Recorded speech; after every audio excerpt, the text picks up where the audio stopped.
दोस्तों ये वाक़या है हज़रत उमर फ़ारूक रज़ी अल्लाह ताला अन्हु के दरबार का।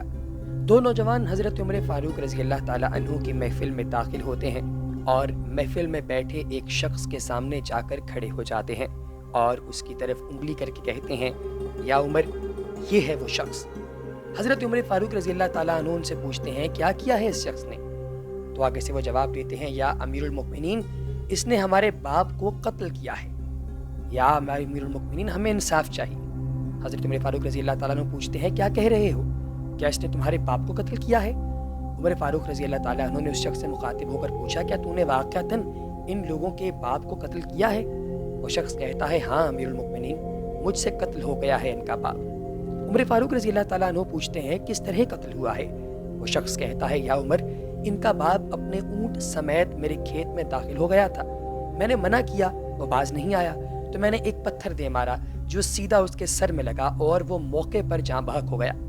हज़रत उमर फ़ारूक रज़ी अल्लाह ताला अन्हु कहते हैं, फिर तो क़सास देना पड़ेगा, मौत है उसकी सज़ा। न फैसला लिखने की ज़रूरत, और फैसला भी ऐसा अटल कि जिस पर किसी बहस व मुबाहिसे की भी गुंजाइश नहीं। ना ही इस शख्स से उसके कुंबे के बारे में कोई सवाल किया गया है, ना ही ये पूछा गया है कि ताल्लुक किस कदर शरीफ ख़ानदान से है, ना ही ये पूछने की ज़रूरत महसूस की गई है कि ताल्लुक किस मुअज़्ज़ज़ कबीले से है, मुआशरे में रुतबा क्या है।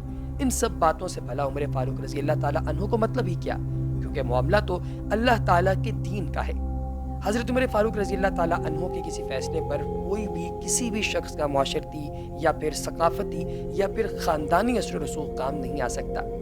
दोस्तों, हत्ता के सामने उमर का अपना बेटा ही क्यों ना हो, कातिल की हैसियत से अगर वो है तो फिर उसको यही सज़ा दी जाएगी। वो शख्स कहता है, ए अमीरुल मोमिनीन, उसके नाम पर जिसके हुक्म से ये ज़मीन व आसमान कायम खड़े हैं, मुझे सहरा में वापस अपनी बीवी बच्चों के पास जाने दीजिए ताकि मैं उनको बता के आऊँ कि मैं कत्ल कर दिया जाऊँगा। उनका अल्लाह और मेरे सिवा कोई आसरा नहीं है, मैं इसके बाद वापस आ जाऊँगा। हज़रत उमर फ़ारूक रज़ी अल्लाह ताला अन्हु कहते हैं, कौन तेरी ज़मानत देगा कि तू सहरा में जाकर वापस आएगा? मजमे पर एक खामोशी छा जाती है। कोई भी तो ऐसा नहीं है जो इसका नाम तक जानता हो। उसके कबीले, खैमे या घर वगैरह के बारे में जानने का मामला तो बात की बात है। कौन ज़मानत दे इसकी? क्या ये 10 दिरहम के उधार या ज़मीन के आधे टुकड़े या किसी ऊँट के सौदे की ज़मानत का मामला है? इधर तो एक गर्दन की ज़मानत देने की बात है जिसे तलवार से उड़ा दिया जाएगा। और कोई भी तो ऐसा नहीं है जो कि अल्लाह की शरीयत की तनकीद जो है वो कर सके। दोस्तों, अब ये शख्स वहीं पर खड़ा था। महफिल में मौजूद सहाबा पर खामोशी छाई हुई थी। इसी सूरत हाल में हज़रत उमर फ़ारूक रज़ी अल्लाह ताला अन्हु खुद भी मुतासिर थे, क्योंकि इस शख्स की हालत ने सबको ही वर्ता हैरत में डाल रखा था। क्या इस शख्स को वाकई कसास के तौर पर कत्ल कर दिया जाए और इसके बच्चे भूखे मरने के लिए छोड़ दिए जाएं, या फिर इसको बगैर जमानती के वापस जाने दिया जाए? वापस ना आया तो मकतूल का खून राय कहाँ जाएगा? खुद उमर फ़ारूक रज़ी अल्लाह ताला अन्हु भी सर झुकाए अफसुदर बैठे थे।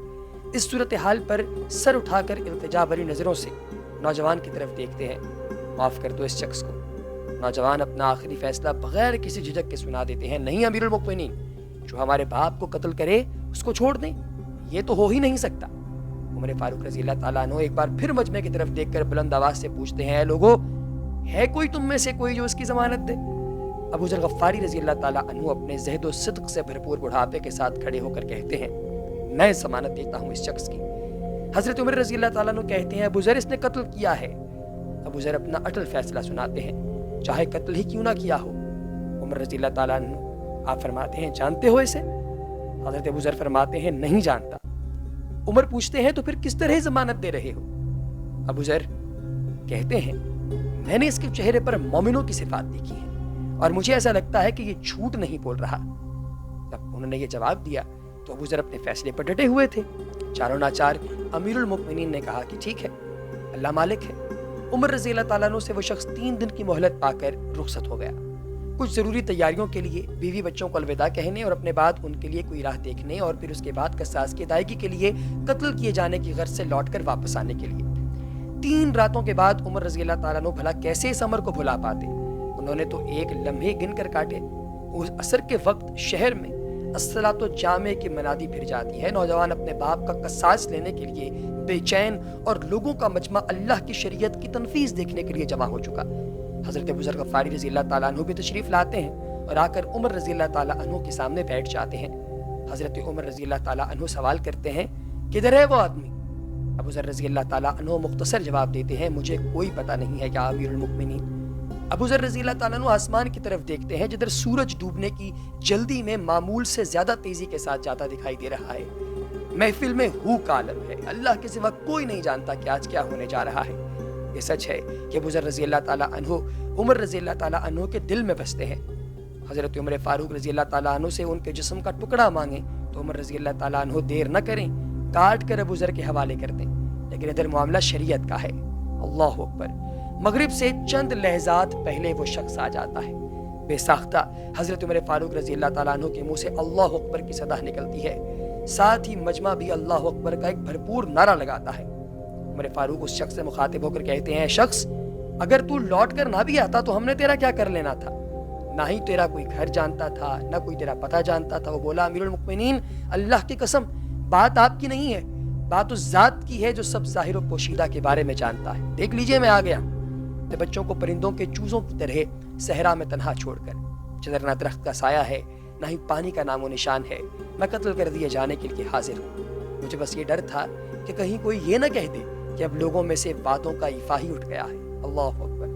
حضرت عمر فاروق رضی اللہ تعالیٰ عنہ نے ابو ذر کی طرف رخ کر کے پوچھا ابو ذر تو نے کس بنا پر اس کی ضمانت دی؟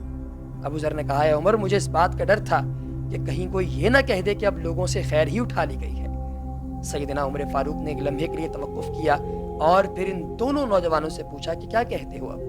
نوجوانوں نے جن کا باپ مرا تھا روتے ہوئے کہا اے امیر المؤمنین ہم اس کی صداقت کی وجہ سے اسے معاف کرتے ہیں، ہمیں اس بات کا ڈر ہے کہ کہیں کوئی یہ نہ کہہ دے کہ اب لوگوں میں سے عفو و درگزر ہی اٹھا لیا گیا ہے۔ حضرت عمر فاروق رضی اللہ تعالیٰ عنہ اللہ اکبر پکار اٹھے اور آنسو ان کی داڑھی کو تر کرتے نیچے گرنے لگے۔ فرمایا اے نوجوانوں تمہاری عفو و درگزر پر اللہ تمہیں جزائے خیر دے۔ اے ابو ذر اللہ تجھے اس شخص کی مصیبت میں مدد پر جزائے خیر دے، اور اے شخص اللہ تجھے اس ایفائے عہد و صداقت پر جزا اور خیر دے، اور اے امیر المؤمنین اللہ تجھے تیرے عدل و رحم دلی پر جزائے خیر دے۔ دوستو ایک دفعہ ایک عورت جسے زنا کا حمل تھا اسے حضرت علی کرم اللہ وجہ رضی اللہ تعالی عنہما نے سنگسار ہونے سے بچا لیا۔ یہ واقعہ کچھ ایسا ہے کہ حضرت عمر فاروق رضی اللہ تعالیٰ عنہ کے سامنے ایک ایسی عورت پیش کی گئی جسے زنا کا حمل تھا۔ ثبوت شرعی کے بعد آپ نے اس کے سنگسار کرنے کا حکم دیا۔ حضرت علی نے یاد دلایا کہ حضور کا فرمان ہے کہ حاملہ بچے کو پیدا ہونے کے بعد عورت کو سنگسار کیا جائے، اس لیے زنا کرنے والی عورت اگرچہ گنہگار ہوتی ہے مگر اس کے پیٹ کا بچہ بے قصور ہوتا ہے۔ حضرت علی کی یاد دہانی کے بعد حضرت عمر نے اپنے فیصلے سے رجوع کر لیا اور فرمایا اگر علی نہ ہوتے تو عمر ہلاک ہو جاتا۔ علی کی موجودگی نے حضرت عمر فاروق کو ہلاکت سے بچا لیا۔ دوستو اللہ تبارک و تعالیٰ کے ان پیارے صحابہ کرام کی زندگی کو اگر فالو کیا جائے تو انسان کی زندگی بہت ہی آسان ہو جاتی ہے۔ اگلی ویڈیو تک دیجیے اجازت، اللہ حافظ۔